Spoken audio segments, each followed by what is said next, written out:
Bom dia, boa tarde, boa noite, boa madrugada, seja muito bem-vindo, independente da hora ou do lugar. E já comenta aí de qual cidade você está vendo essa história, porque o relato de hoje não é só sobre estrada, é sobre coragem, compaixão e o que acontece quando a gente escolhe parar para ajudar. Me chamam de viúvo da BR faz tempo. Não sei quem começou com isso. Se foi algum colega de posto ou algum garçom de beira de estrada que me viu demais com aquela cara de vazio. Tanto faz. O apelido pegou e eu aceitei porque era verdade. Viúvo, sim. E a estrada tinha virado minha única companhia desde que enterrei a Mariana. Faz 8 meses e 12 dias. Eu sei porque conto. Todo dia. Toda madrugada que eu acordo sozinho na boleia, suado, com a respiração presa, eu conto. 8 meses e 12 dias desde que o câncer levou a mulher que eu jurei proteger. A mulher que sorria torto quando eu chegava em casa fedendo a óleo diesel. A mulher que esperava na janela, mesmo quando eu atrasava 3 dias. Agora não tem mais janela, não tem mais ninguém esperando. Só eu, o Scania velho e a BR-153 se esticando para sempre no meio do Cerrado de Goiás. Aquele dia começou igual aos outros. Meio-dia batendo forte, calor de rachar asfalto, cigarra gritando nos pastos secos. Eu vinha de Anápolis carregado de telha cerâmica, destino Araguaína.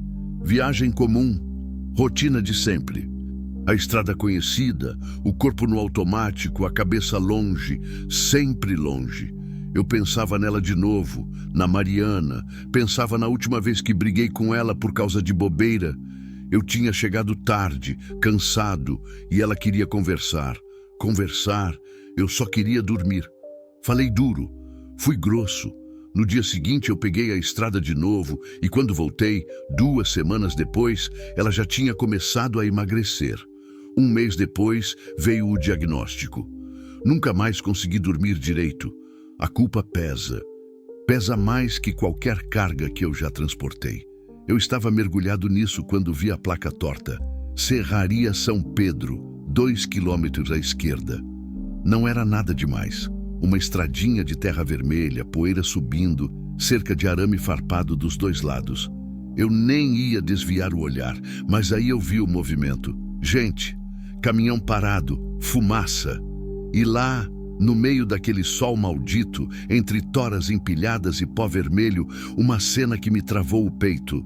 Uma moça, jovem, grávida, barriga grande, muito grande. Ela arrastava uma tora de madeira pelo chão, as mãos fininhas agarradas na casca áspera, o corpo inteiro inclinado para frente tentando puxar aquele peso. O rosto dela era uma máscara de suor e poeira. A perna direita tinha um pano sujo enrolado, manchado de algo escuro, sangue seco talvez. E ela mancava. Mancava enquanto puxava madeira. Atrás dela, um homem gritava. Capataz, pelo jeito. Boné sujo, camisa aberta, barriga para fora. Apontava o dedo, berrava ordens, cuspia no chão. A voz dele rasgava o ar quente. Arrasta logo, cambada de preguiçosa. Isso aí não vai se carregar sozinho. Ela tentou puxar de novo. A tora não saiu do lugar. Ela tropeçou, quase caiu. Segurou a barriga com uma das mãos. Respirou fundo. Tentou de novo. O capataz chutou a tora perto dela. Tá surda? Eu disse para arrastar. Meu pé pisou no freio antes que eu pensasse. O Scania gemeu, as correias estalaram, a carga toda balançou para frente. Eu parei no acostamento, levantando uma nuvem de poeira que cobriu tudo. Meu coração batia rápido, um tambor descontrolado no peito. As mãos tremiam no volante. Não é problema seu, Valdir. Segue viagem. Já tem dor demais na sua vida. Mas eu não consegui. Porque aquela moça, exausta, grávida, arrastando madeira com a perna machucada sob o sol escaldante, ela tinha o mesmo olhar que a Mariana tinha nos últimos dias. O olhar de quem já não pede ajuda porque sabe que ninguém vai ouvir. Desliguei o motor, peguei o celular, abri a câmera e desci. O sol me acertou em cheio quando eu pisei no chão. O calor era bruto, daqueles que pesa nos ombros. A poeira entrou nos olhos, na boca. Eu caminhei até a cerca de arame. a câmera do celular já gravando. O capataz me viu, parou de gritar, me encarou. Que você quer, caminhoneiro? Minha voz saiu rouca. Quero saber que tipo de trabalho é esse. Ele deu um passo na minha direção, peito estufado, olho duro. Trabalho honesto. E não é da sua conta. Eu apontei para a moça grávida, que tinha parado de arrastar a tora e agora me olhava com os olhos arregalados, meio assustada, meio esperançosa. Ela tá grávida, ela tá machucada, e você tá fazendo ela carregar madeira no meio do sol? Ela trabalha aqui, ganha o dela, quer trabalho mole, vai procurar em outro lugar. Isso não é trabalho, isso é abuso.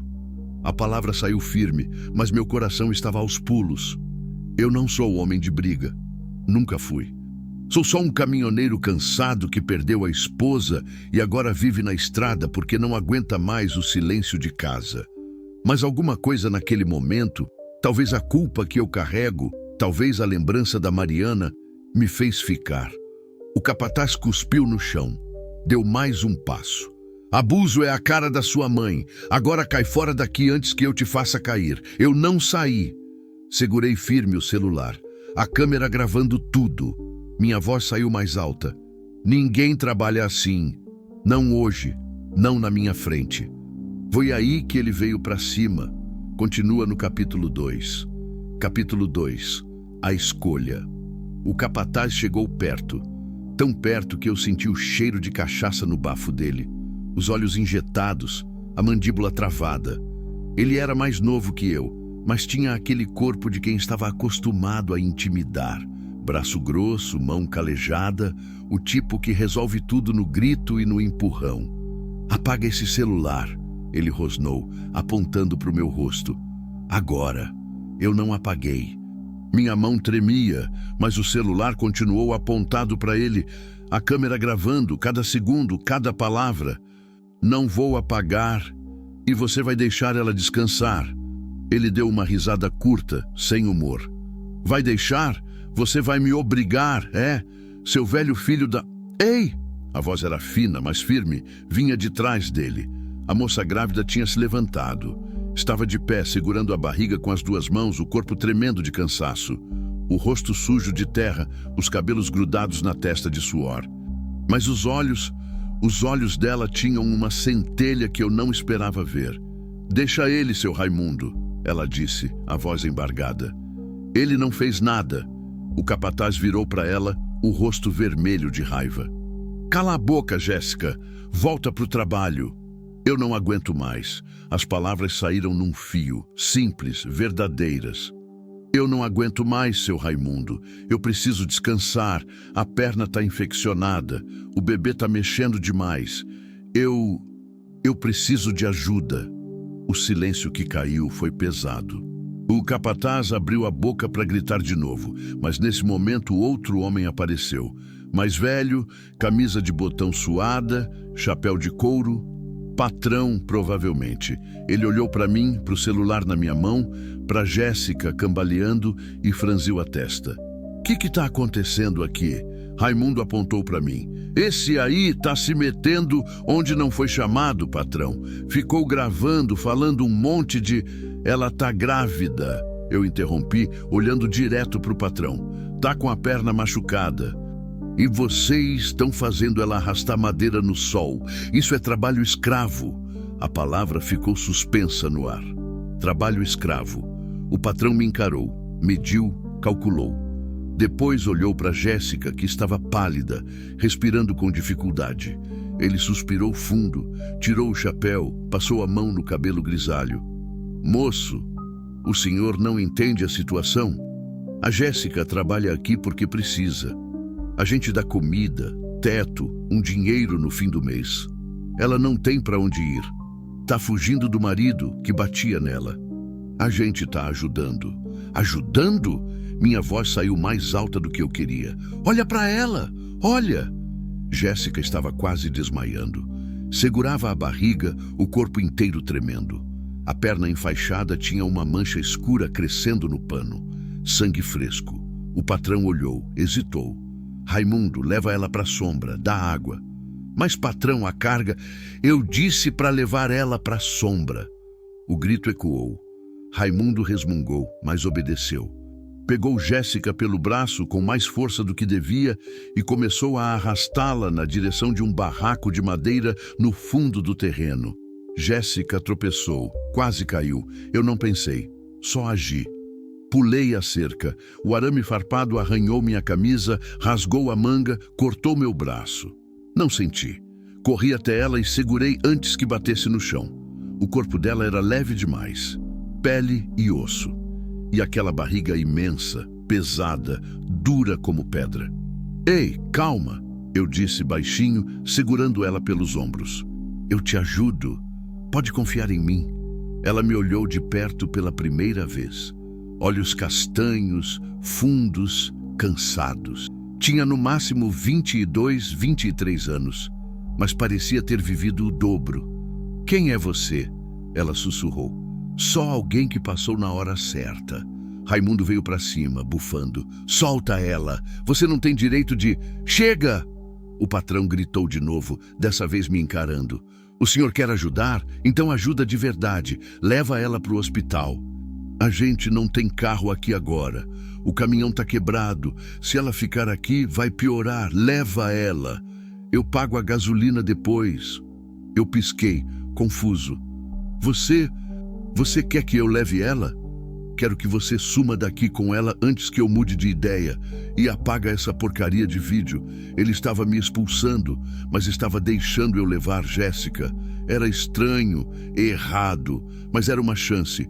Olhei para a moça nos meus braços. Ela tremia, suava, a respiração rasa, rápida demais. Você quer vir comigo? Perguntei baixo só para ela ouvir. Jéssica fechou os olhos. Uma lágrima escorreu pela bochecha suja. E ela assentiu. Carregar ela até o caminhão foi mais difícil do que pensei. Jéssica era leve, mas estava fraca. Não conseguia andar direito. A perna machucada sangrava mais a cada passo. Eu a segurei pela cintura e ela se apoiou em mim, a respiração quente no meu ombro. Quando chegamos no Scania, abri a porta do carona e ajudei ela a subir. Foi um esforço. Ela gemeu de dor ao dobrar a perna. Eu subi atrás, peguei uma garrafa de água que tinha no porta-luvas. Dei para ela. Bebe. Devagar. Ela bebeu. As mãos tremiam tanto que a água escorreu pelo queixo. Eu peguei uma camisa velha que estava no banco de trás e dei para ela limpar o rosto. Obrigada, ela sussurrou. Eu só assenti. Desci, fechei a porta, contornei o caminhão. Minhas pernas estavam bambas, o coração disparado, suor frio descendo pelas costas. O que você está fazendo, Valdir? Você não conhece essa moça. Pode ser cilada, pode ser problema. Você pode perder tudo. Mas aí eu olhei pela janela. Vi Jéssica encostada no banco, segurando a barriga, os olhos fechados, o rosto finalmente relaxando um pouco. E eu lembrei da Mariana. Lembrei de como ela ficou sozinha tantas vezes enquanto eu estava na estrada. Lembrei de como ela pediu ajuda nos últimos meses e eu não estava lá. Não de novo. Subi no caminhão, liguei o motor e saí dali antes que o medo me paralisasse. Os primeiros quilômetros foram silêncio. Jéssica estava imóvel, a cabeça encostada no vidro, os olhos meio fechados. Eu não sabia se ela estava dormindo ou apenas exausta demais para falar. Deixei ela quieta. Concentrei na estrada. A BR-153 se esticava na frente, reta, quente, vazia. O celular vibrou no meu bolso. Ignorei.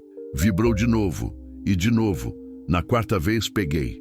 Era a mensagem de um colega caminhoneiro, o Toninho. Valdir, cuidado. Falaram que você se meteu numa briga em serraria. A polícia pode te parar. E a empresa tá sabendo. Meu estômago apertou.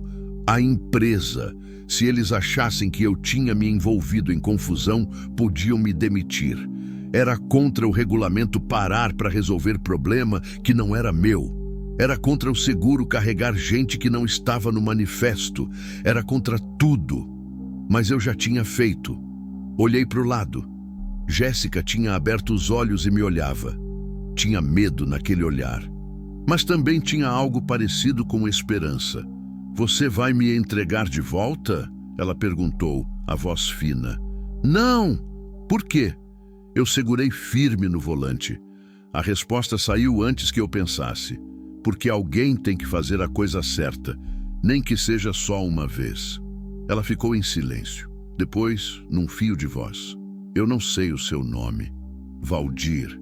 Valdir. Ela repetiu, como se estivesse testando a palavra. Eu sou Jéssica, mas acho que você já sabe. Sei. E você não me conhece. Não sabe nada sobre mim. Por que você está fazendo isso? Respirei fundo. A resposta era complicada. Era sobre a Mariana, sobre a culpa, sobre todas as vezes que eu não fiz o suficiente. Mas eu não conseguia dizer isso. Não ainda. Porque você precisa de ajuda. E eu estava passando. Jéssica baixou os olhos, colocou a mão na barriga devagar, como se estivesse conversando com o bebê lá dentro. Ele mexe muito, ela disse, a voz mais suave. O bebê mexe a noite toda. Acho que ele sabe que eu tô com medo. Quanto tempo falta? Uns 15 dias, talvez menos. Eu não sei direito. Não fiz exame. Não tinha dinheiro. 15 dias, ou menos. E ela estava ali, na boleia do meu caminhão, fugindo de um lugar que a explorava, com a perna machucada, sem documentos, sem nada. E agora, Valdir, o que você vai fazer? Foi quando eu vi as luzes azuis e vermelhas piscando no retrovisor. Polícia. Meu sangue gelou. Jéssica, abaixa a cabeça. Eu disse, a voz tensa. O quê? Abaixa a cabeça. Agora, ela obedeceu, se encolhendo no banco. Eu comecei a reduzir. A viatura vinha rápido, a sirene cortando o silêncio da estrada. Meu coração martelava, as mãos suavam no volante. Eles vão me parar, vão ver ela, vão me prender, vai acabar tudo. Encostei no acostamento, desliguei o motor. A viatura passou direto. Não parou. Seguiu em frente, a sirene sumindo na distância. Eu soltei o ar que nem sabia que estava segurando. As mãos tremiam tanto que precisei segurá-las entre as pernas para parar. Jéssica levantou a cabeça pálida. Eles não pararam. Não. Você achou que iam te prender por minha causa? Não era uma pergunta. Era uma afirmação. Eu não respondi. Não precisava. Jéssica limpou o rosto com as mãos. Quando ela falou de novo, a voz estava embargada. Você ainda pode me deixar em qualquer lugar. Eu entendo. Você já fez mais do que ninguém jamais fez por mim. Olhei para ela. Realmente olhei. E eu vi a Mariana. Vi todas as vezes que ela precisou de mim e eu não estava lá. Vi todas as chances que eu perdi. Vi tudo que eu nunca mais ia poder consertar. Mas dessa vez, eu podia fazer diferente. Liguei o motor de novo. Segura firme, eu disse. A gente vai até Araguaína. Tem um hospital bom lá. Vou te deixar em segurança. E depois a gente vê o que faz. Jéssica me olhou como se eu tivesse dito algo impossível. Por quê? Ela sussurrou. Porque você está fazendo isso por mim. Eu engoli seco. Apertei o volante e finalmente falei a verdade. Porque eu não salvei a pessoa que eu mais amava. Mas talvez eu consiga salvar você. O caminhão voltou para a estrada e pela primeira vez em 8 meses e 12 dias, eu senti que estava fazendo algo que importava. Continua no capítulo 3. Capítulo 3. Confissões na estrada. A tarde caía devagar sobre o cerrado. O sol ainda queimava forte, mas já tinha aquela cor alaranjada de fim de dia. A estrada seguia reta, cortando o horizonte, e dentro da cabine o silêncio era quebrado só pelo ronco constante do motor e pelo ar-condicionado velho que chiava. Jéssica tinha fechado os olhos de novo, mas eu sabia que ela não estava dormindo. A respiração era irregular demais. A mão na barriga se movia de vez em quando, fazendo uma pressão suave, como se conversasse com o bebê em silêncio. Fazia uns 40 minutos desde que a gente tinha saído da serraria. 40 minutos e nenhuma palavra trocada. Eu não sabia o que dizer. E ela parecia estar juntando forças para algo. Foi ela quem quebrou o silêncio primeiro. Você disse que não salvou alguém que amava. Minha garganta apertou, mãos ficaram mais firmes no volante. Disse, era sua esposa? Engoli seco. A palavra saiu áspera. Era. Jéssica abriu os olhos, virou a cabeça para mim. Tinha cuidado naquele olhar. Como se ela soubesse que estava pisando em terreno frágil. O que aconteceu com ela? Respirei fundo. Ninguém tinha me perguntado isso direto desse jeito. Os colegas de estrada evitavam o assunto. A família da Mariana me culpava em silêncio. Eu mesmo nunca tinha falado sobre isso de verdade, mas ali, naquela cabine quente, com uma moça grávida que eu mal conhecia ao meu lado, as palavras começaram a sair. Câncer. No pâncreas. Quando descobriram, já era tarde demais. Sinto muito. Eu também. Pausa. O motor roncou. Um caminhão passou na direção contrária, levantando poeira. Faz quanto tempo? Ela perguntou baixinho. 8 meses e 12 dias. A precisão da resposta fez ela piscar. Você conta os dias? Todos eles. Por quê? A resposta saiu crua, sem filtro. Porque eu não estava lá quando ela morreu. Eu estava na estrada. Sempre na estrada. E quando voltei, já era tarde. Então eu conto os dias para não esquecer, para não me perdoar. Jéssica ficou quieta. Depois de um fio de voz, ela sabia que você amava ela? A pergunta me acertou como um soco. Sabia? Eu achava que sim. Eu trabalhava para sustentar a casa. Eu voltava sempre. Eu trazia presente. Mas eu falei? Eu mostrei? Nos últimos meses, quando ela mais precisou, eu estava lá de verdade? Não sei, admiti, e a voz saiu quebrada. Eu acho que sim, mas eu podia ter feito mais, muito mais. Jéssica colocou a mão no meu braço. O toque era leve, quase hesitante, mas estava quente, humano. Você está fazendo agora, ela disse. Por mim, por alguém que você nem conhece. Isso conta, isso vale. Eu não respondi, não consegui. Tinha um nó na garganta que não deixava. A conversa mudou depois disso. Ficou mais leve. Jéssica começou a falar dela, aos poucos, como se estivesse testando se podia confiar em mim. Ela tinha 21 anos. Nasceu no interior do Piauí, num povoado tão pequeno que nem tinha nome direito. A mãe morreu no parto do irmão mais novo. O pai bebia. Ela casou cedo, aos 17, com um homem que parecia bom no começo. Ele era gentil no início, ela disse a voz distante. Trazia flor, falava bonito, prometeu que ia cuidar de mim. E eu acreditei. Eu queria tanto acreditar. O que mudou? Ela tocou a barriga de novo, um gesto automático, protetor. Eu engravidei. Aí ele começou a beber que nem meu pai. Dizia que o filho não era dele, que eu tinha traído. Batia em mim. Quebrou meu dedo uma vez. Outra vez me chutou na barriga. Eu achei que ia perder o bebê. A raiva subiu no meu peito, quente, densa.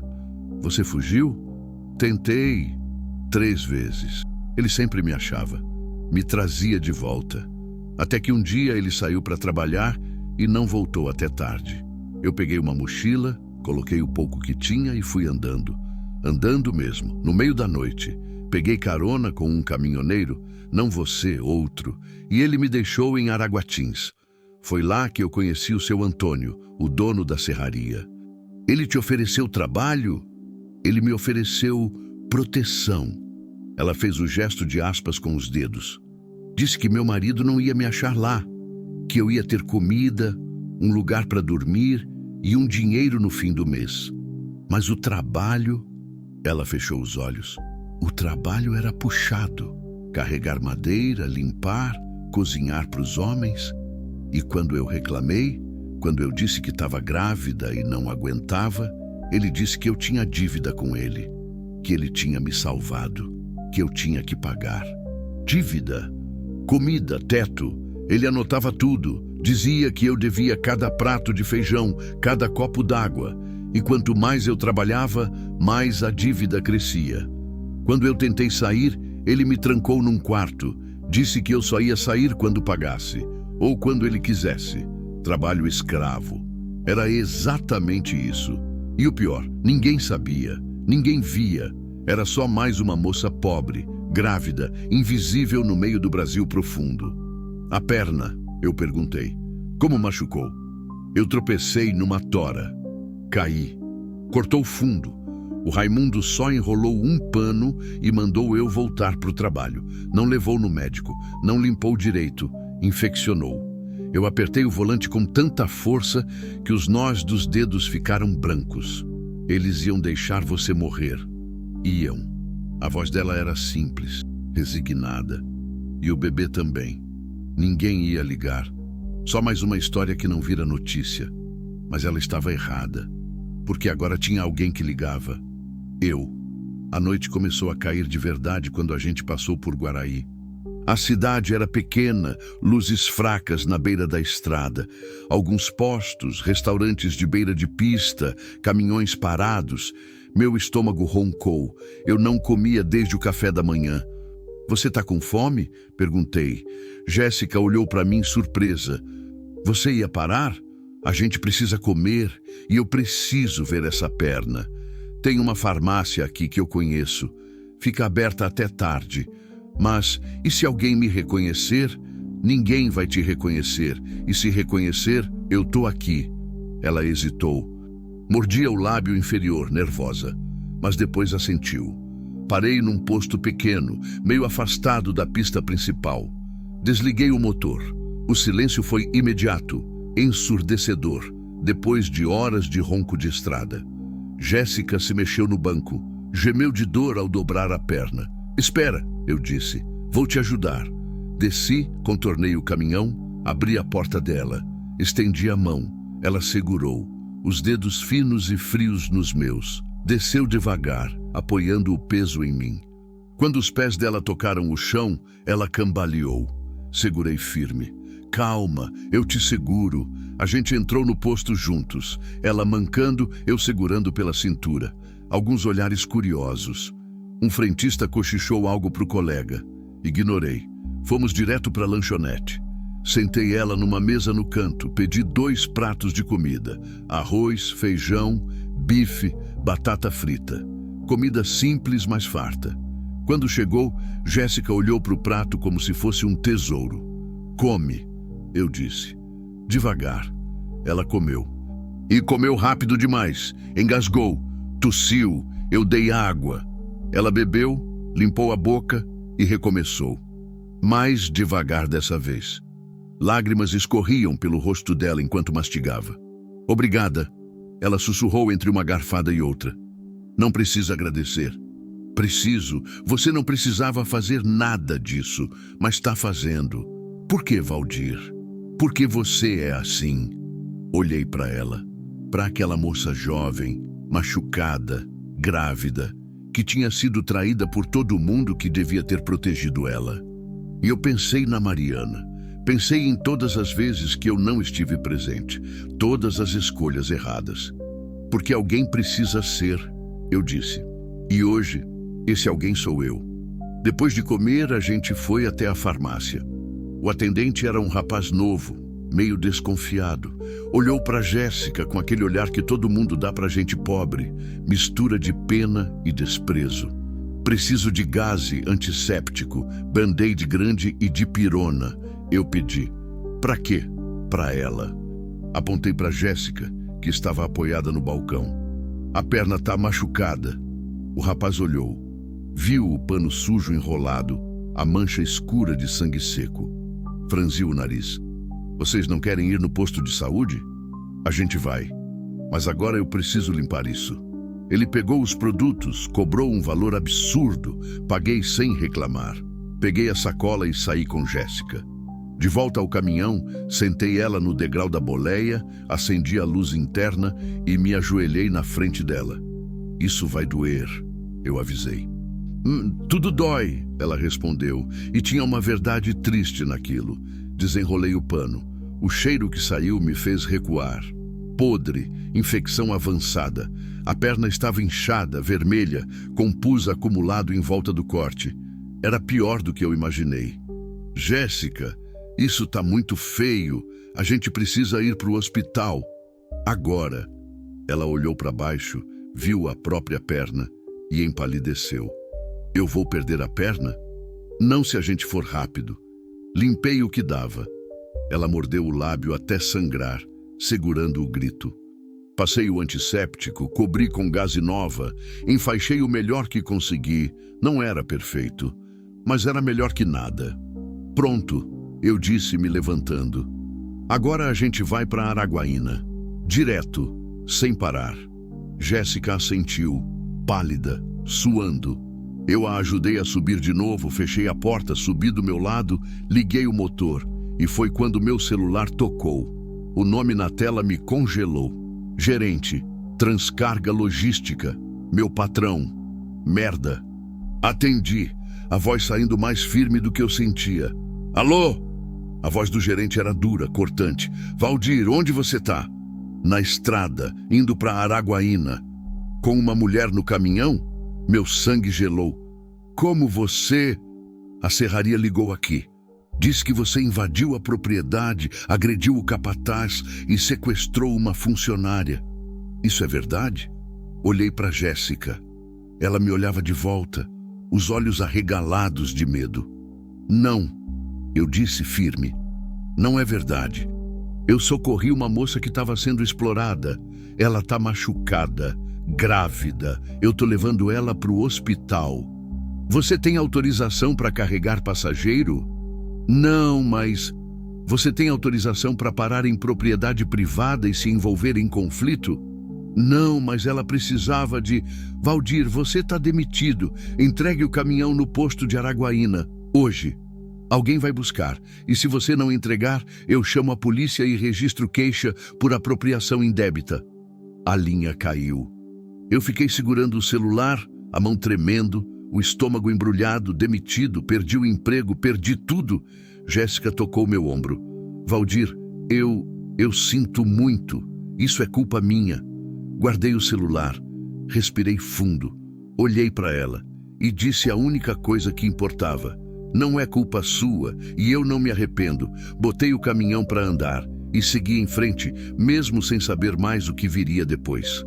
Continua no capítulo 4. Capítulo 4. A tempestade. A noite fechou de vez. O céu estava carregado de nuvens escuras que engoliram as estrelas. O ar ficou pesado, elétrico, cheiro de chuva vindo de longe. Eu conhecia esse sinal. Tempestade se aproximando e forte. Jéssica estava quieta no banco do carona, a mão na barriga, o rosto virado para a janela. Ela não tinha falado nada desde a ligação do gerente.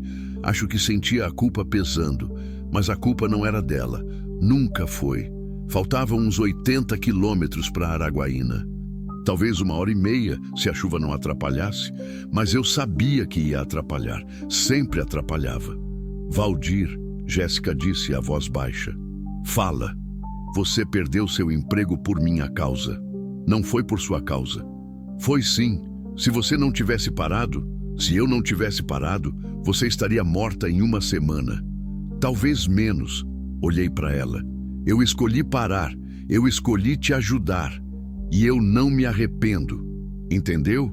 Não se culpe por isso. Ela limpou os olhos com as costas da mão. Mas agora você não tem mais nada por minha causa. Eu já não tinha nada, Jéssica. Eu só tinha esse caminhão e essa estrada. E sabe o que eu estava fazendo com isso? Fugindo. Fugindo da dor, do luto, da culpa. Eu estava vivo, mas não estava vivendo. Hoje eu fiz algo que importa. Pela primeira vez em meses, ela me olhou com aqueles olhos fundos, cansados, mas tinha algo novo ali. Gratidão, respeito. Obrigada, ela sussurrou.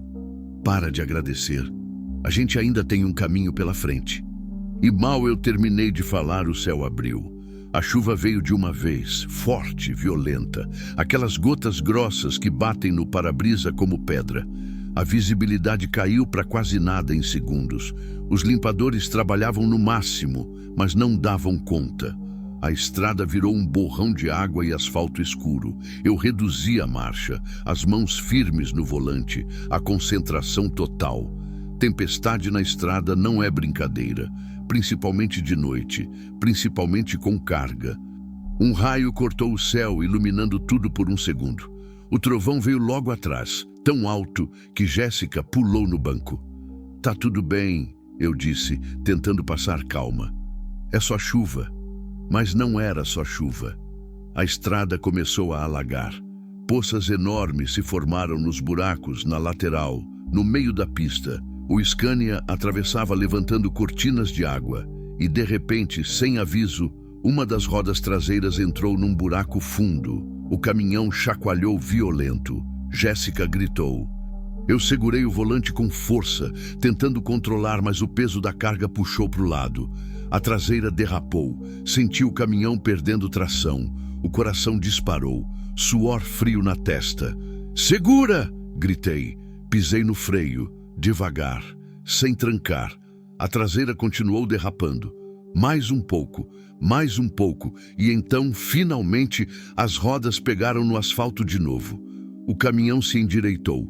Parei no acostamento. Motor ligado. Chuva martelando o teto. Mãos tremendo no volante. "Você tá bem?" perguntei, a voz rouca. Jéssica estava pálida, segurando a barriga com as duas mãos, respirando rápido demais. Eu acho que sim. Respirar. Devagar. Olha para mim. Devagar. Ela olhou. Tentou respirar mais devagar. Mas as mãos tremiam. E então ela gemeu. "Ai, o quê? O que foi?" "A barriga. Tá apertando." Meu sangue gelou. "Apertando como?" "Como uma cãibra, mas forte, muito forte. Contração. Não agora, não aqui." "Jéssica, olha para mim." "Isso pode ser só o susto. Respira fundo. Vamos esperar passar." Ela tentou, respirou fundo. A contração passou. Ela relaxou um pouco, mas o rosto continuou tenso, suado. "Valdir, eu tô com medo." "Eu sei, eu também, mas a gente vai conseguir. Faltam só uns 60 quilômetros. A gente chega, eu prometo." Mas eu não tinha certeza se conseguiria cumprir essa promessa. Voltei para a estrada. A chuva continuava forte, mas eu não podia esperar. Jéssica precisava de hospital. Urgente. A perna infectada, o bebê se mexendo demais, as contrações começando. 15 minutos depois, o motor começou a fazer um barulho estranho, um chiado metálico, fraco no começo, depois mais alto. Não agora. Olhei para o painel, a temperatura subindo, rápido demais. O radiador. Que foi?" Jéssica perguntou, percebendo minha atenção. "O motor está esquentando." "É ruim?" "Pode ser." A temperatura subiu mais. A luz vermelha acendeu. O chiado ficou mais alto, mais agudo. Não tinha escolha. Se eu continuasse, o motor ia fundir. E aí a gente ia ficar parado no meio da tempestade, sem ajuda, sem nada. Parei de novo. Dessa vez num trecho mais largo, perto de uma placa que indicava um posto a 5 quilômetros. 5 quilômetros que pareciam 500 na tempestade. "Eu preciso ver o motor", eu disse. "Fica aqui, não desce." "Valdir, fica aqui." Saí debaixo da chuva. Em segundos eu estava encharcado. A água fria batia no rosto, nos ombros, nas costas. Abri o capô. A fumaça saiu junto com o vapor, o cheiro de óleo queimado. Peguei a lanterna do bolso, apontei. Uma mangueira estourada, líquido de arrefecimento vazando. Merda! Eu tinha fita isolante na caixa de ferramentas. Poderia ser um remendo temporário, mas ia demorar. E na chuva, no escuro, com a temperatura do motor alta, não tinha escolha. Comecei a trabalhar. Levou 20 minutos. 20 minutos de chuva, de água nos olhos, de mãos queimadas no metal quente, de desespero crescendo no peito. Mas consegui. Enrolei a fita, apertei o máximo que dava. Não era perfeito, mas ia segurar até Araguaína. Tinha que segurar. Fechei o capô, voltei correndo para a cabine. Entrei pingando, tremendo de frio. Jéssica me olhou com os olhos arregalados. "Conseguiu?" Consegui, a gente vai devagar, mas a gente vai. Liguei o motor. Ele pegou. A temperatura estava alta, mas não crítica. Voltei para a estrada. E foi quando Jéssica gemeu de novo. Mais alto dessa vez. Valdir, mais uma contração. Mas mais forte. Muito mais forte. Ela se dobrou no banco, as mãos apertando a barriga, o rosto contorcido de dor. Quanto tempo desde a última? Não sei, acho que uns 10 minutos? 10 minutos. As contrações estavam ficando mais próximas. O bebê estava vindo. Jéssica, escuta, a gente está quase lá. Segura firme, respira fundo, não faz força, ainda não. Eu não tô fazendo força, tá vindo sozinho. Pânico, puro pânico. Acelerei, a chuva dificultava, a estrada estava traiçoeira. Mas eu não podia ir devagar, não agora. Não com Jéssica entrando em trabalho de parto no banco do meu caminhão no meio de uma tempestade. Por favor, Mariana, se você tá me vendo de algum lugar, ajuda a gente. Só dessa vez. Mais uma contração. Essa veio 5 minutos depois da outra. Jéssica gritou, um grito abafado, controlado, mas cheio de dor. Ela segurava a barriga, o corpo todo tenso. Não aguento, Valdir, eu não aguento. Aguenta! Olha para mim, olha! Ela olhou, os olhos cheios de lágrimas, de medo, de exaustão. A gente tá quase lá. Mais uns 20 minutos, você consegue. Eu sei que consegue. E se o bebê nascer aqui? Não vai nascer aqui. E se nascer? Eu não tinha resposta. Porque se nascesse ali, eu não saberia o que fazer. Eu não sabia nada de parto, nada de bebê. Eu era só um caminhoneiro viúvo tentando fazer a coisa certa e tudo estava dando errado. Mas eu não podia deixar ela ver meu medo. Se nascer aqui, a gente dá um jeito. Juntos. Mas ele não vai nascer. Confia em mim. Ela assentiu. Respirou fundo. Tentou se acalmar. E naquele momento, eu vi as luzes à frente. Araguaína. A cidade. Finalmente. Jéssica, olha, a gente chegou. Ela olhou para frente, viu as luzes através da chuva e começou a chorar. De alívio, de exaustão, de tudo. Entrei na cidade como um louco. Passei sinais, ignorei buzinas, fui direto para o hospital que eu conhecia, o hospital regional. Parei na frente da emergência com os pneus cantando no asfalto molhado. Desliguei o motor, desci correndo, abri a porta dela. Vamos, eu te ajudo. Jéssica tentou descer, mas não conseguiu. A dor era demais, as pernas não sustentavam. Eu a peguei no colo. Ela era leve, mas naquele momento parecia que eu carregava o mundo inteiro. Corri para a porta da emergência gritando, socorro, alguém, ela tá tendo o bebê. As portas se abriram, enfermeiras correram, uma maca apareceu, colocaram Jéssica nela. Ela segurou minha mão com força. Não me deixa, Valdir, por favor, eu não vou te deixar. Eu prometo. Eles levaram ela para dentro. Eu tentei seguir, mas uma enfermeira me barrou. O senhor é o pai? Não, eu sou amigo dela. Então o senhor vai ter que esperar aqui. Só família pode entrar. Mas ela não tem família, só tem eu. A enfermeira olhou para mim com aquele olhar profissional, frio, eficiente. Então, o senhor espera aqui. A gente cuida dela. E a porta se fechou. Eu fiquei ali, encharcado, tremendo no meio do corredor da emergência, enquanto levavam Jéssica embora. E pela primeira vez desde que a Mariana morreu, eu rezei. Rezei de verdade. Por favor, salva ela, salva o bebê. Não deixa eu perder mais ninguém. Continua no capítulo 5. Capítulo 5, a espera mais longa. A sala de espera da emergência cheirava a desinfetante e café velho. As cadeiras de plástico azul estavam geladas. Tinha umas 10 pessoas espalhadas. Uma mãe com criança no colo, um velho com a mão enfaixada, um casal jovem abraçado. Ninguém falava. Só o som da televisão na parede, baixinho, passando notícia que ninguém prestava atenção. Eu estava sentado no canto, ainda pingando. A camisa grudada no corpo, o cabelo escorrendo água no rosto. Tremendo. Não sabia se era de frio ou de nervoso. Fazia 20 minutos que tinham levado Jéssica. 20 minutos e nada. Nenhuma notícia. Nenhuma informação. Só o silêncio pesado e o relógio na parede andando devagar demais. Fechei os olhos, tentei respirar, mas cada vez que eu respirava fundo, vinha a imagem de Jéssica gritando de dor, segurando a barriga, pedindo para eu não deixar ela.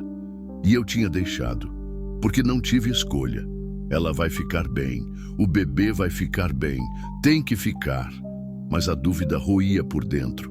E se não ficasse? E se eu tivesse demorado demais? E se a infecção na perna tivesse se espalhado? E se... O senhor quer um café? Abri os olhos.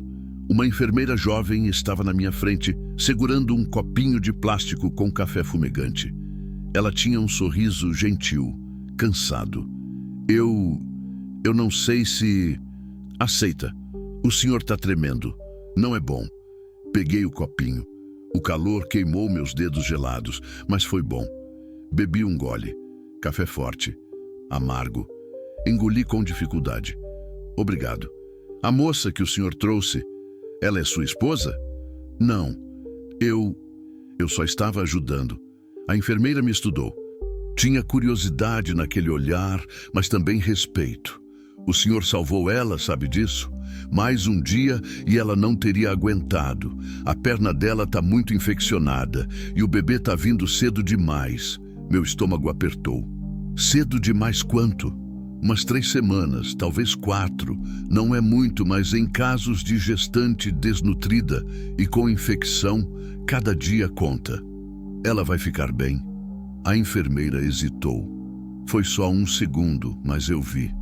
Os médicos estão fazendo o melhor. Mas o senhor precisa entender que a situação é delicada. A febre dela está alta. A infecção pode ter se espalhado. E o parto... Bem, partos prematuros sempre têm risco. E o bebê? A gente não sabe ainda. Ela tocou meu ombro, um gesto rápido, humano. Tenha fé. E saiu. Fé. Fazia tanto tempo que eu não tinha fé em nada. Meia hora depois, meu celular vibrou.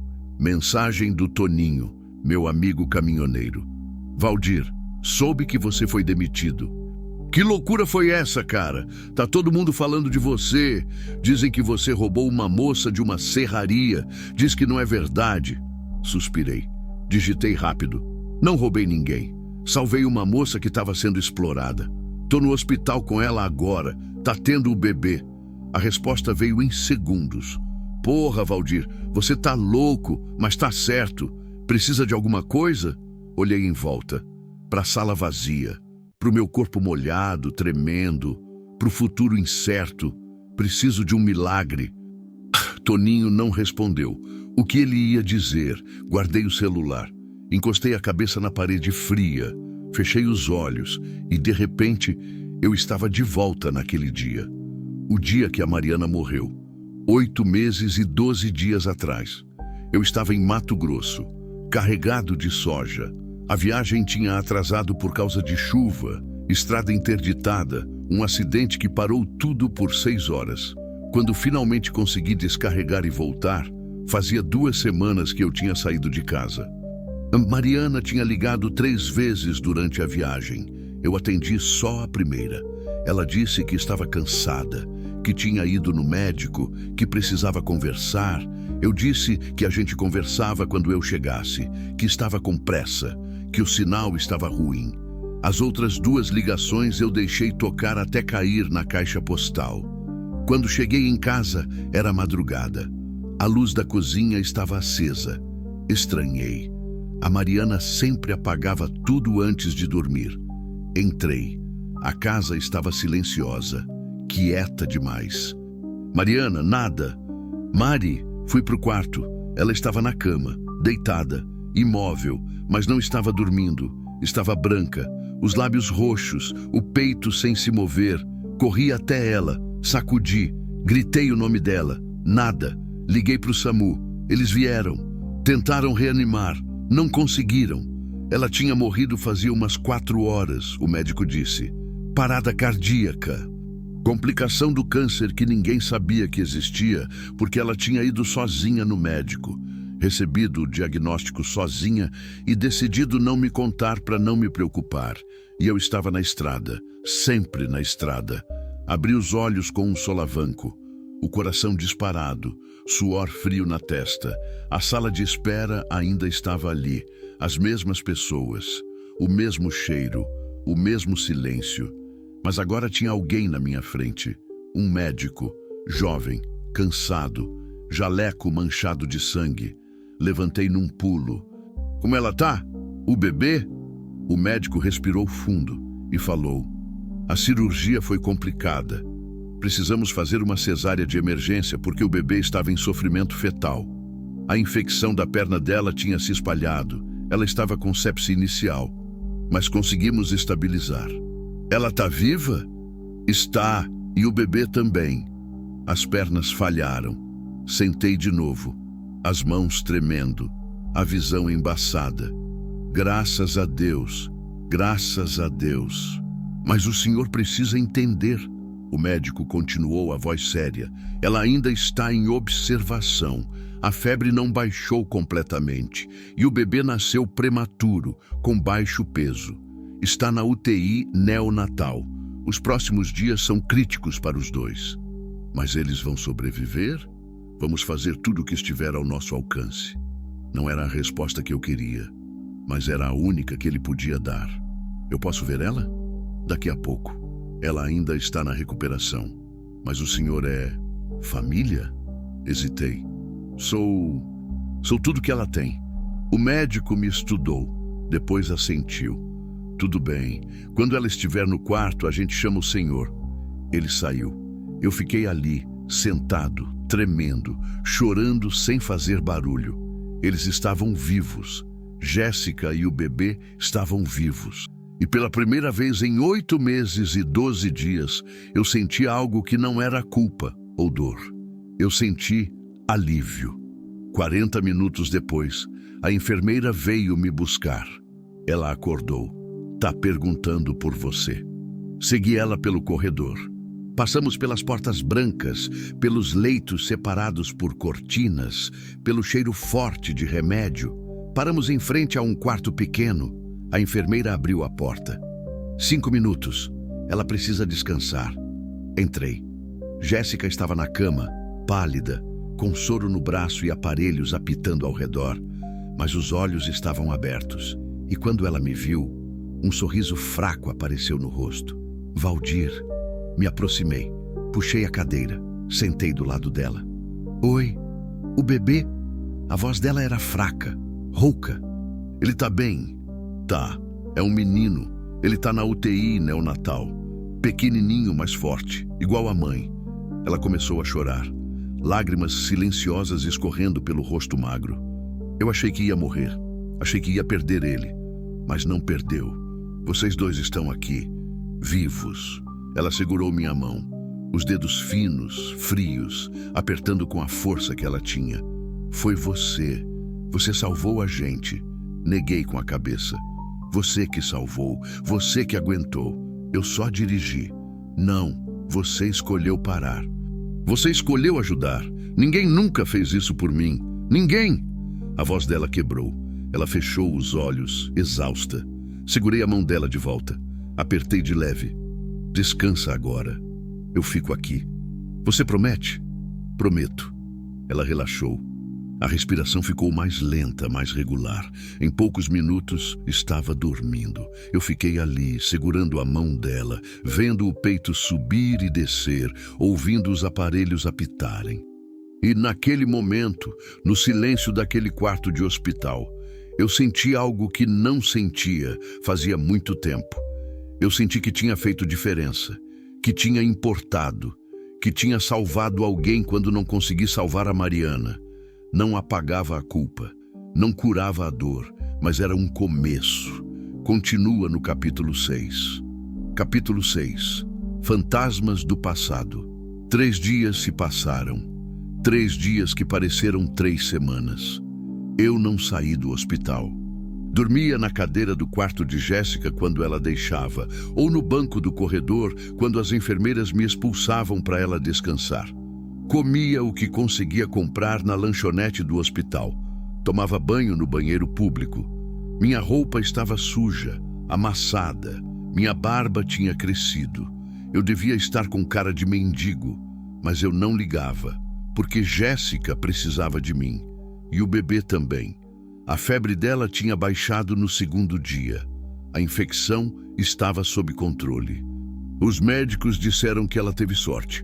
Mais algumas horas e a sepse teria se espalhado para os órgãos. Ela teria morrido. Mas não morreu. E o bebê era minúsculo, 2 quilos e 200 gramas. Pele fina, transparente, tubinhos em todo lugar. Mas os pulmões funcionavam. O coração batia forte. Ele era lutador, igual a mãe. Na manhã do terceiro dia, Jéssica finalmente pôde ir até a UTI neonatal. Ela estava fraca ainda, mas insistiu. Queria ver o filho, pela primeira vez de verdade. Eu a ajudei. Coloquei o braço dela em volta do meu ombro, segurei pela cintura. A gente foi devagar pelo corredor, passo a passo. Ela mancava menos agora. A perna estava enfaixada direito, limpa, medicada. Mas ainda doía. Dava para ver na cara dela. Quando chegamos na UTI, uma enfermeira nos parou. Só pode entrar um de cada vez e precisa lavar as mãos, colocar a máscara e o avental. Jéssica olhou para mim, hesitante. Vai você primeiro, eu disse. Ele é seu filho. Vai. Você não quer ver? Quero, mas você primeiro. Ela assentiu. A enfermeira ajudou ela a se paramentar. Máscara, avental, luvas. Quando ela entrou pela porta de vidro, eu fiquei do lado de fora, olhando pela janela. Vi quando ela se aproximou da incubadora. Vi quando ela olhou para dentro e começou a chorar. Vi quando ela colocou a mão na abertura lateral e tocou o bebê pela primeira vez. Os dedos dela, grandes demais, segurando aquela mãozinha minúscula. E vi quando ela encostou a testa no vidro da incubadora e sussurrou algo que eu não consegui ouvir. Meu peito apertou. Lembrei da Mariana, de quando a gente tentou ter filhos, de como não deu certo, de como ela chorou em silêncio toda vez que o teste dava negativo, de como ela dizia que não importava, que a gente era feliz só nós dois. Mas eu sabia que importava, sabia que ela queria, e eu nunca dei isso para ela. Mais uma coisa que eu falhei. Quando Jéssica saiu, os olhos estavam vermelhos, mas tinha um brilho novo neles. Esperança. Ele é perfeito, ela disse, a voz embargada. Pequenininho, mas perfeito. Você escolheu um nome?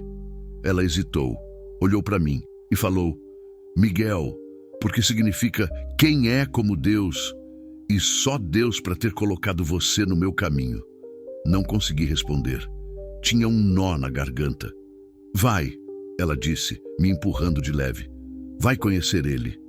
Entrei na UTI. Me paramentei. Me aproximei da incubadora.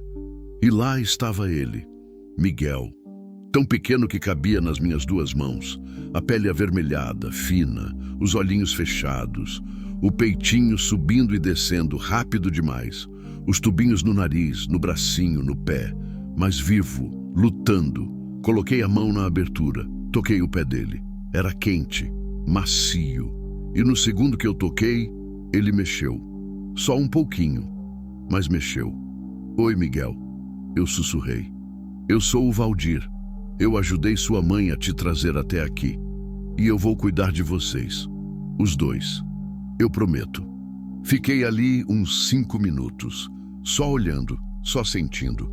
E quando saí, eu sabia que alguma coisa tinha mudado em mim. Não era mais só sobre a culpa. Não era mais só sobre a Mariana. Era sobre aqueles 2, Jéssica e Miguel.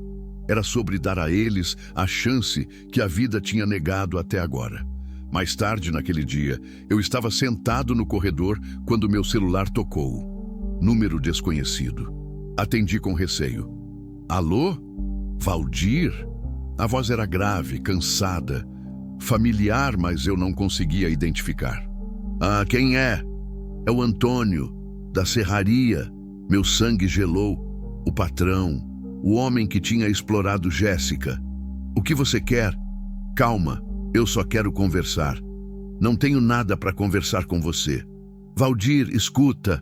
Eu sei que você acha que eu sou o vilão dessa história, e talvez você tenha razão, mas as coisas não são tão simples.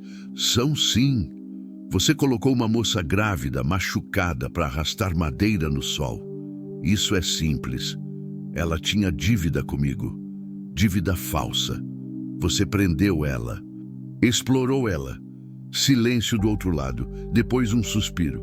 Olha, eu não tô ligando para me justificar. Eu tô ligando porque a polícia esteve aqui.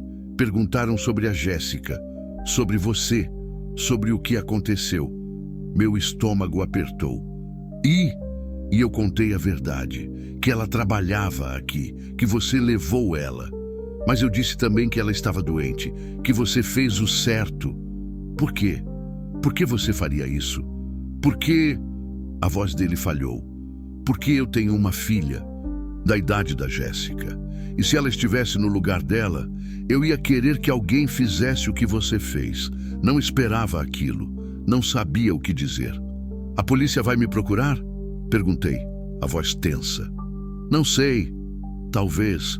Mas não vão prender você. Não depois do que eu falei. Só cuida dela, tá? E do bebê. Eles merecem. A ligação caiu. Fiquei olhando para o celular, confuso. Pessoas eram complicadas. Nem sempre vilões, nem sempre heróis. Só gente tentando sobreviver e errando no caminho. Igual eu. No quarto dia, Jéssica já conseguia andar sozinha. A perna ainda doía, mas ela era teimosa. Não queria ajuda. Queria ser forte. Pro filho, por ela mesma. A gente estava no quarto dela conversando, quando ela perguntou: Valdir, o que você vai fazer agora? Como assim? Você perdeu seu emprego, seu caminhão. Você está aqui há dias cuidando de mim. Mas você precisa voltar para sua vida. Minha vida era vazia, Jéssica. Antes de você, antes disso tudo, eu só estava existindo. Agora eu tenho um propósito. Mas você não pode viver no hospital para sempre. Ela tinha razão, eu sabia. Mas a verdade era mais complicada. A verdade era que eu não tinha mais nada. A empresa tinha me demitido. O caminhão ia ser devolvido. A casa que eu dividia com a Mariana estava vazia, fria, cheia de fantasmas. Eu não tinha para onde voltar. Eu dou um jeito, eu disse, tentando soar confiante. Jéssica me olhou daquele jeito que ela tinha, profundo, vendo através. Você está fugindo de alguma coisa. Não é só sobre mim, não é só sobre o bebê. Você está tentando consertar algo que você acha que quebrou. As palavras me acertaram no peito. Sua esposa. Ela continuou, a voz suave. Você se culpa pela morte dela. Eu não estava lá quando ela morreu. E você acha que se tivesse estado, ela não teria morrido. Eu sei que ela não teria morrido sozinha. A voz saiu mais alta do que eu queria. Ela não teria ficado na cama sozinha, com medo, esperando por alguém que nunca chegou. Jéssica ficou quieta. Depois, ela segurou minha mão. Valdir, você não é Deus. Você não decide quem vive ou quem morre. Sua esposa morreu por causa de uma doença, não por sua causa. E ela sabia que você amava ela, tenho certeza. Você não sabe disso. Sei sim, porque você está aqui, porque você parou na estrada por uma estranha, porque você arriscou tudo para salvar alguém que você nem conhecia. Isso não é coisa de homem que não sabe amar, isso é coisa de homem que ama demais e que está carregando uma dor que não é dele carregar. As lágrimas vieram, sem aviso, sem controle. Eu chorei, ali, na frente dela. Chorei tudo que tinha segurado por 8 meses e 12 dias. Chorei a culpa, chorei a saudade, chorei o vazio. E Jéssica só segurou minha mão. Não disse mais nada. Só ficou ali. Porque às vezes não precisa de palavras. Às vezes só precisa de alguém que fica. Naquela noite, eu saí do hospital pela primeira vez em 4 dias. Precisava de ar. Precisava pensar. Caminhei pelas ruas de Araguaína. A cidade estava quieta, luzes amareladas, cachorro latindo longe, carro passando de vez em quando. Parei em frente a uma igreja pequena. A porta estava entreaberta. Entrei. Não tinha ninguém. Só os bancos vazios, o altar simples, as velas tremulando. Me sentei no primeiro banco. Olhei para o crucifixo na parede e falei, em voz alta, pela primeira vez em meses: Mariana, se você está me ouvindo, eu sinto muito, sinto por tudo, por não ter estado lá, por não ter sido melhor.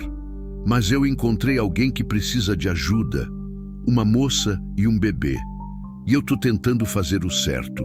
Tô tentando ser o homem que você achava que eu era, mesmo que eu não acredite nisso. Pausa. Silêncio. Eu ainda te amo. Sempre vou amar. Mas eu preciso seguir. Preciso viver. E eu não sei como fazer isso sem carregar essa culpa.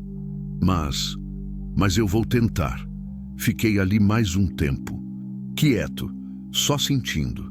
Quando saí, a noite estava mais fresca, o céu cheio de estrelas, e pela primeira vez em muito tempo eu não me senti completamente perdido.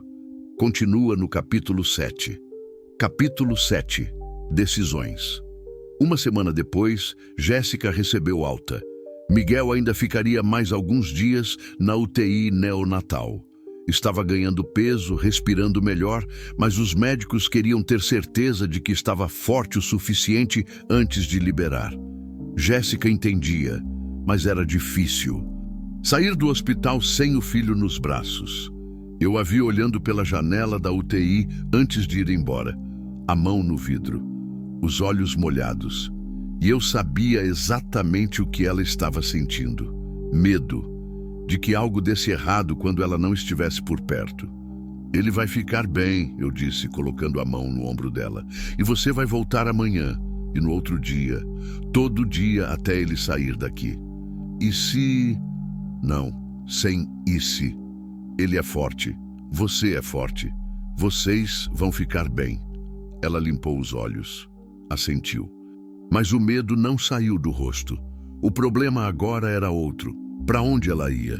Jéssica não tinha casa, não tinha família, não tinha nada além da roupa do corpo, que eu tinha lavado 3 vezes na pia do banheiro, e um bebê na UTI. A assistente social do hospital tinha conversado com ela. Ofereceu abrigo provisório, um lugar para mães em situação de rua. Era melhor que nada, mas era temporário, e lotado, e longe do hospital. Eu não podia deixar ela ir para lá, não depois de tudo. Então eu fiz a única coisa que fazia sentido no momento. Você vai ficar comigo. Jéssica me olhou confusa. O quê? Você vai ficar comigo? Eu tenho uma casa em Goiânia. Não é grande, mas tem espaço. Você e o Miguel ficam lá até você conseguir se organizar, arrumar emprego, documentos, o que precisar. Valdir, eu não posso... Pode sim. E vai. Não é pedido, é decisão. Mas você já fez demais. Eu não posso aceitar mais. Você pode e vai aceitar, porque você precisa. E porque eu quero ajudar. Ela ficou em silêncio, mordia o lábio, lutando entre orgulho e necessidade. A necessidade ganhou. Obrigada, ela sussurrou. De novo, para de agradecer. A gente é família agora. A palavra saiu sem eu pensar, mas quando saiu, eu soube que era verdade. Família, não de sangue, não de papel, mas de escolha. E às vezes, essas são as mais fortes. Naquela tarde, eu fui até o posto onde tinha deixado o Scania. A empresa já tinha mandado alguém buscar. O caminhão não estava mais lá. Meu peito apertou. Aquele caminhão era mais que metal e rodas. Era meu companheiro de estrada. Minha casa móvel, minha vida nos últimos 10 anos. Agora não era mais nada, mas eu não podia ficar preso no passado. Tinha que seguir, por mim, por Jéssica, por Miguel. Peguei um ônibus de volta para Goiânia, 6 horas de viagem, tempo demais para pensar. O que eu ia fazer agora? Sem emprego, sem caminhão, com uma moça e um bebê para cuidar. Eu tinha algumas economias. Não muito. mas dava para segurar uns 3, 4 meses se eu fosse cuidadoso. E depois eu via. Talvez conseguisse outro emprego. Não como caminhoneiro. Nenhuma empresa ia me contratar depois do que aconteceu, mas talvez em loja, em mercado. Qualquer coisa. O importante era não desistir, porque agora tinha gente dependendo de mim. Quando cheguei em casa, a porta estava empoeirada, a fechadura dura. Fazia mais de um mês que eu não entrava ali. Abri. O cheiro de mofo veio forte. Fechado. Parado. A casa tinha parado no tempo desde que a Mariana morreu. Entrei devagar. Olhei em volta. As cortinas que ela tinha costurado, o sofá onde a gente assistia filme, a mesa onde a gente jantava, a cozinha onde ela cozinhava cantando baixinho. Tudo estava lá. Mas ela não. Fui até o quarto. A cama estava feita, do jeito que eu deixei no dia que saí para a última viagem antes dela morrer. Sentei na beirada. Passei a mão no lençol. Oi, meu amor, eu disse para o silêncio. Eu voltei. E eu trouxe companhia. Você ia gostar dela. E do bebê. Ele é pequeno, mas lutador, igual você era. Pausa. Eu tô tentando, Mari. Tentando seguir. Tentando ser melhor. Não sei se tô conseguindo, mas tô tentando. Fiquei ali mais um tempo, só sentindo, só lembrando. E então me levantei. Tinha trabalho a fazer. Passei os próximos 2 dias limpando a casa. Tirei o mofo, lavei cortina. Arrumei o quarto de hóspedes, que antes era depósito, para Jéssica e o Miguel.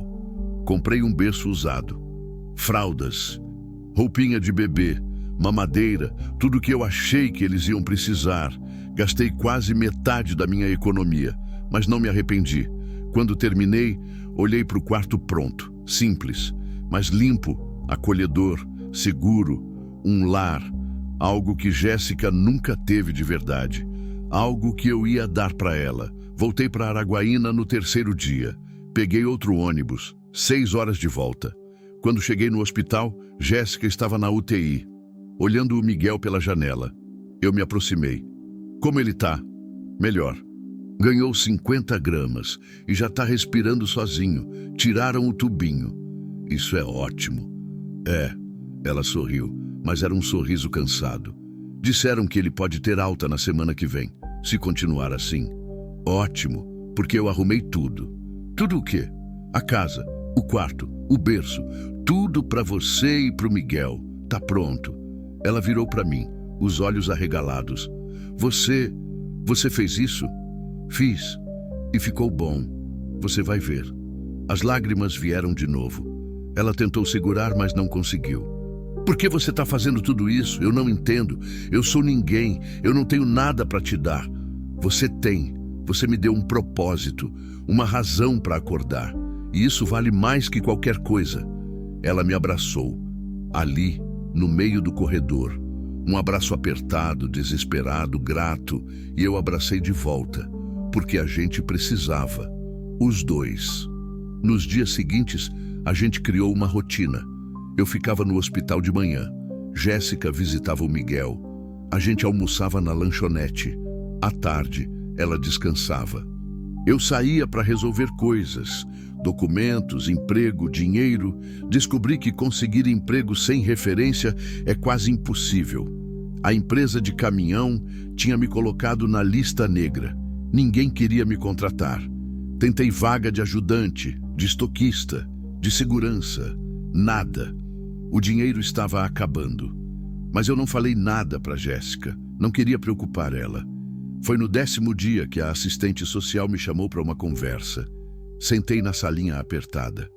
Ela, uma mulher de uns 50 anos, cabelo curto, óculos grossos, olhou para mim com aquele olhar profissional que eu já conhecia.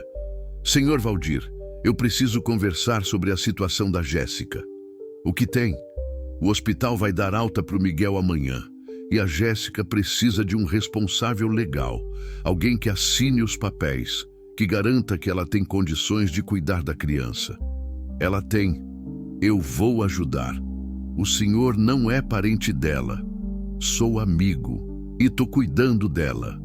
Isso não é suficiente legalmente. O conselho tutelar pode intervir, Pode levar a criança para a família substituta até ela se estabilizar. Meu sangue gelou. Eles não vão tirar o bebê dela. Não é questão de querer. É questão de garantir o bem-estar da criança. E Jéssica é jovem, sem renda, sem moradia fixa. Ela tem moradia. Minha casa. O senhor pode comprovar isso? Tem algum documento? Contrato? Eu não tinha. Claro que não tinha. A assistente social suspirou. Olha, eu entendo que o senhor quer ajudar. E o que o senhor fez foi admirável. Mas a lei é clara. A gente precisa garantir que a criança vai ter o que precisa. Ela vai ter. Eu vou garantir. Como? O senhor tem emprego? Renda estável? Silêncio. Ela sabia a resposta. Eu sabia a resposta. Eu vou dar um jeito. Senhor Valdir, eu vou ser honesta. Se as coisas continuarem assim, o conselho vai levar o bebê. E vai ser muito difícil reverter. Então o senhor precisa agir rápido. Arrumar emprego. Documentar tudo. Mostrar que a situação é estável. O senhor tem uns 3 dias. Depois disso, eu não posso garantir nada. 3 dias. Saí dali com o coração apertado. 3 dias para salvar aquela família de novo. Naquela noite, sentei com Jéssica e contei tudo. Não dava para esconder mais. Ela ficou pálida. Eles vão tirar o Miguel de mim? Não se a gente agir rápido. Mas como? Eu não tenho nada, Valdir. Nada. Como eu vou provar que consigo cuidar dele? A gente vai dar um jeito. Juntos. Mas você também não tem emprego. Você está gastando suas economias comigo. Isso não pode continuar. Pode sim. Não pode. Ela gritou. E então começou a chorar. Eu não posso te arrastar junto comigo. Você já perdeu tudo por minha causa. Seu emprego, seu dinheiro, sua vida. Eu não posso deixar você perder mais. Você não está me fazendo perder nada. Você está me fazendo ganhar. Pela primeira vez em meses, eu tenho algo que importa. Algo que vale a pena lutar. Mas não é justo. Nada na vida é justo, Jéssica. Mas a gente escolhe o que fazer com o que tem. E eu escolho ficar. Eu escolho lutar. Por você. Pelo Miguel. Por nós. Ela me olhou. Os olhos vermelhos. Cansados. Mas tinha algo novo ali. Confiança. O que a gente faz? A gente encontra uma solução. Amanhã de manhã. Juntos. Ela sentiu. E naquela noite, pela primeira vez, eu senti que a gente ia conseguir. Porque não era só eu mais, não era só ela, era nós. E juntos, a gente era mais forte. Continua no capítulo 8. Capítulo 8. Novo começo. A madrugada estava fria quando acordei no banco do corredor do hospital. Jéssica dormia no quarto, finalmente descansando depois de chorar até não ter mais lágrimas. Peguei meu celular, 4:30 da manhã. 3 dias. Só 3 dias para conseguir o impossível. Levantei. Caminhei até a janela do corredor. A cidade ainda estava escura, algumas luzes amarelas piscando ao longe. E foi olhando para aquela escuridão que eu tomei uma decisão. Eu não podia fazer isso sozinho. Precisava de ajuda. Peguei o celular e liguei para o único número que fazia sentido. Toninho, meu amigo caminhoneiro. Tocou 3 vezes. Depois uma voz rouca atendeu. Valdir? São 4:30 da manhã, cara. Eu sei. Desculpa, mas eu preciso de ajuda. O que aconteceu? Contei tudo. Rápido. Jéssica. Miguel. O prazo. O conselho tutelar. A falta de emprego. A falta de dinheiro. Quando terminei, Toninho ficou em silêncio. Depois suspirou. Você está numa situação feia, irmão. Eu sei, mas você fez a coisa certa e a gente não abandona quem faz a coisa certa. O que você quer dizer? Deixa comigo. Vou fazer umas ligações. Vou falar com a galera da estrada. A gente se ajuda, né? Caminhoneiro cuida de caminhoneiro. E você é um de nós. Toninho, eu não sei nem o que dizer. Não precisa dizer nada. Só espera. E cuida daquela moça e do bebê. Deixa o resto comigo. A ligação caiu. Eu fiquei ali, segurando o celular, com uma sensação estranha no peito. Esperança. Às 8 da manhã, meu celular tocou de novo. Toninho. Valdir, consegui algo. O quê?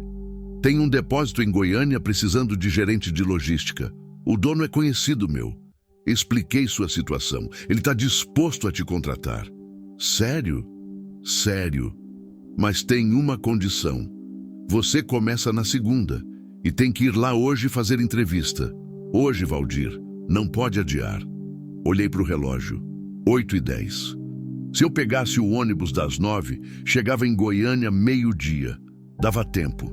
Eu vou. Passa o endereço. Ele passou. Agradeci 3 vezes. Ele só riu. Valeu nada, irmão. Depois você me paga uma cerveja. Quando contei para Jéssica, ela me abraçou tão forte que quase não consegui respirar. Isso é um sinal, ela disse, a voz embargada. É um sinal de que a gente vai conseguir. Ainda não conseguimos, mas é um começo. É mais que um começo. É uma chance e a gente não vai desperdiçar. Ela tinha razão. A entrevista foi mais simples do que eu esperava. O dono do depósito, um homem grande, de bigode grisalho e aperto de mão firme, me recebeu num escritório pequeno, cheio de papéis e poeira. Toninho me contou sua história. Ele disse, me olhando fixo, você perdeu o emprego por salvar uma moça grávida. Sim, senhor. E agora está tentando cuidar dela e do bebê. Sim. Ele se recostou na cadeira, os dedos entrelaçados na barriga. Sabe quantos caras passam por essa porta todo dia querendo emprego? Dezenas. E sabe quantos teriam feito o que você fez? Nenhum, porque a maioria só pensa em si mesmo. Eu só fiz o que era certo. Exatamente. E é por isso que eu vou te contratar. Meu coração pulou. Sério? Sério? O salário não é alto, mas é honesto.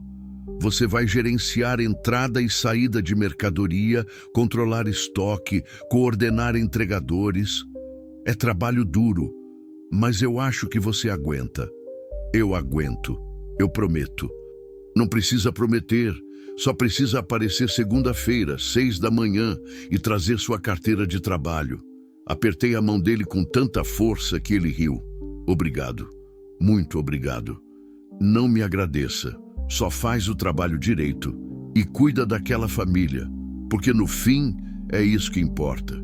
Não é o caminhão, não é a carga, é quem está esperando a gente em casa. Saí dali com o coração mais leve do que tinha estado em semanas. Emprego, renda, uma chance. Voltei para Araguaína naquela mesma noite. Jéssica me esperava no hospital, ansiosa. E aí? Consegui. Começo segunda.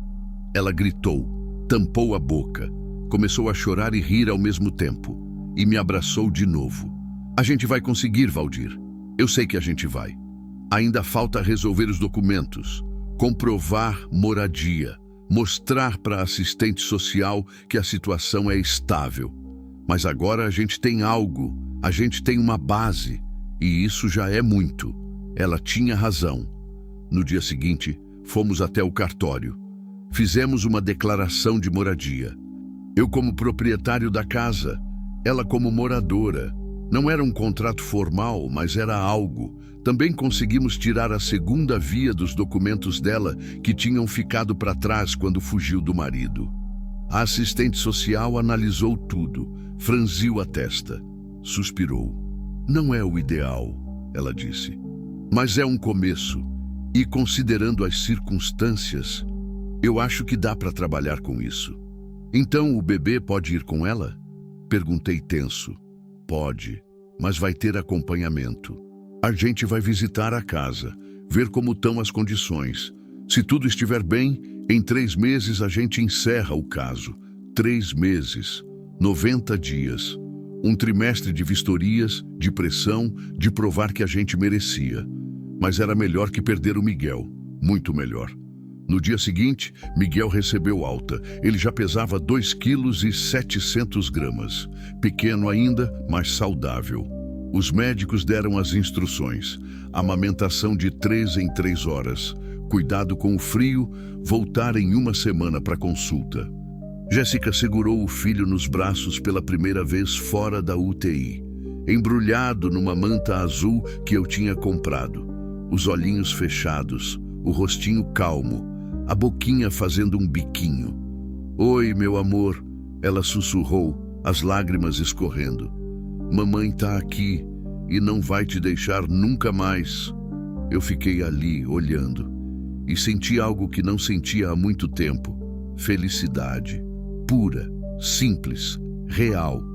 A viagem de volta para Goiânia foi longa, mas tranquila. Pegamos um ônibus que tinha mais espaço e Jéssica ficou o tempo todo segurando o Miguel, cantando baixinho, embalando ele. Eu sentei do lado, vigiando, protegendo. Quando chegamos em casa, já era noite. A casa estava do jeito que eu tinha deixado. Limpa, arrumada, pronta. Jéssica entrou devagar, olhando tudo. A sala, a cozinha, o quarto que eu tinha preparado. Quando viu o berço, ela parou. Colocou a mão na boca. "Você fez tudo isso?" "Fiz." "Por quê?" "Porque vocês merecem. Porque todo mundo merece ter um lugar seguro, um lar." Ela colocou o Miguel no berço. Ele dormia profundamente, o peitinho subindo e descendo no ritmo certo.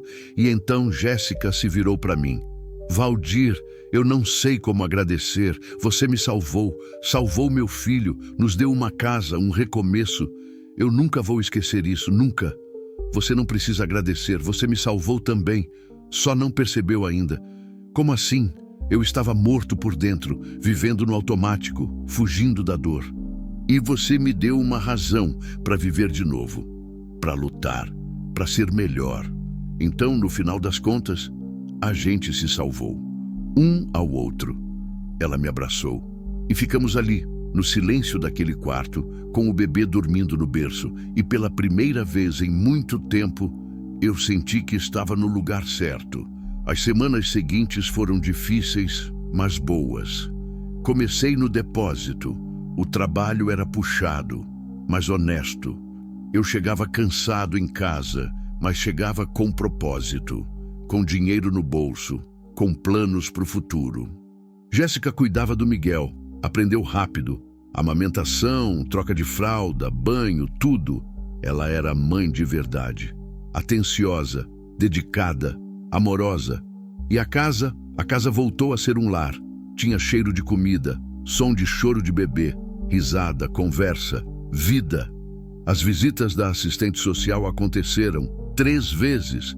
Ela olhou tudo, anotou tudo, conversou com a gente e na terceira visita ela sorriu. "Vocês estão se saindo bem, melhor do que eu esperava. Acho que em 2 meses a gente pode encerrar o acompanhamento." Foi um alívio, mas também uma confirmação. A gente estava conseguindo. 3 meses depois, numa tarde de sábado, eu estava na sala com o Miguel no colo. Ele já tinha 3 meses e meio. Estava gordinho, esperto, sorrindo para tudo. Jéssica estava na cozinha fazendo comida, cantando baixinho uma música que eu não conhecia. E naquele momento, olhando para aquele bebê nos meus braços, ouvindo Jéssica cantar, sentindo o cheiro de comida caseira, eu percebi algo. Eu estava feliz. De verdade. A dor da perda da Mariana ainda estava lá. Sempre ia estar. A saudade, a culpa, as lembranças. Mas não me paralisavam mais. Não me definiam mais. Eu tinha aprendido que a gente pode carregar a dor e ainda assim viver. Que a gente pode honrar quem se foi e ainda assim seguir em frente. Que a gente pode amar de novo, de formas diferentes, e que isso não diminui o amor que veio antes. Jéssica apareceu na porta da cozinha, limpando as mãos num pano. "Comida tá quase pronta. Você pode colocar ele no berço?" "Posso, mas ele tá tão calminho aqui." Ela sorriu, aquele sorriso que eu já conhecia, cheio de gratidão, de carinho, de família. "Você é um bom pai, sabia?" A palavra me acertou no peito. Pai. Eu não era o pai do Miguel, não biologicamente. Mas de todas as formas que importavam, eu era. "E você é uma mãe incrível", eu disse de volta. "A gente se vira bem, né?" Ela disse, se aproximando. "A gente se vira muito bem." Ela beijou a testa do Miguel, depois olhou para mim. E naquele olhar tinha algo novo, algo que eu não tinha visto antes. Não era só gratidão, não era só amizade, era amor, de um tipo diferente, construído devagar, em cima de confiança, de respeito, de escolha. Não era a paixão que eu tive com a Mariana. Era outra coisa, mais suave, mais sólida, mas não menos real. Obrigada, Valdir, ela disse baixinho, por tudo. Obrigado você, eu respondi, por me dar uma razão para acordar todo dia. E naquele momento eu soube que a gente ia ficar bem. Os três, uma família improvável, construída nas estradas poeirentas do Brasil, forjada na dor, na luta, na sobrevivência. Mas uma família de verdade. 6 meses depois, eu estava dirigindo de novo, não caminhão, uma van de entregas do depósito. Mas era estrada, e isso bastava. Jéssica tinha conseguido um emprego meio período numa padaria. Deixava o Miguel com uma vizinha de confiança. Estava juntando dinheiro, fazendo planos, pensando no futuro. E eu tinha voltado a sonhar. Não sonhos grandes, não sonhos impossíveis, sonhos simples. Ver o Miguel crescer, ensinar ele a andar, ouvir ele chamar pai pela primeira vez. Mesmo eu não sendo, ver Jéssica sorrir mais, ver ela se curar das cicatrizes que a vida deixou.